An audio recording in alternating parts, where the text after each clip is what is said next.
मित्रांनो, तुमचे जे काही जुने झालेले आधार कार्ड किंवा रेशन कार्ड आहे किंवा मतदार कार्ड आहे ते तुम्ही तुमच्या मोबाईलमधून आता डिलीट करून टाका। सर्वात पहिल्यांदा आधार कार्ड डाउनलोड करण्यासाठी या वेबसाईटवरती यायचे आहे myaadhar.uidi.gov.in।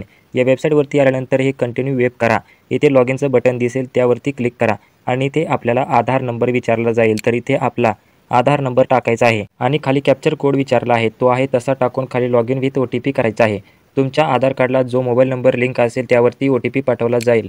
तो OTP इथे या बॉक्समध्ये टाकायचा आहे आणि लॉगिन करायचं आहे। लॉगिन केल्यानंतर तुमचं काम इथे झालेलं आहे, तर इथे कंटिन्यू इन वेब करा किंवा क्लोज करा। आता इथे समोरच तुम्हाला पहा भरपूर ऑप्शन दिसतील। इथे 2 नंबरला ऑप्शन आहे डाउनलोड आधार। या डाउनलोड आधार ऑप्शनवरती तुम्हाला क्लिक करायचे आहे आणि त्यानंतर खाली पुन्हा एकदा डाउनलोडचा ऑप्शन दिसेल, डाउनलोड पर्यायावरती क्लिक करायचे आहे।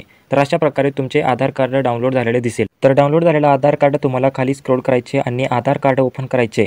तर यामध्ये एक पासवर्ड असतो, तर पासवर्ड काय असतो, तुमचं नाव जे काय आहे म्हणजे नावाचे पहिले 4 कॅपिटल अक्षर यामध्ये टाकायचे आणि तुमचं जन्म वर्ष जे काही असेल जसे की 1900 किंवा 2003 ते 2001 अशा प्रकारे इथे टाकायचे। तर पासवर्ड टाकून झाल्यानंतर पाहू शकता अशा प्रकारे तुम्ही तुमचे आधार कार्ड डाउनलोड करू शकता। तर हे नवीन अपडेट झालेलं हे आधार कार्ड तुम्ही अशा प्रकारे घर बसल्या डाउनलोड करू शकता।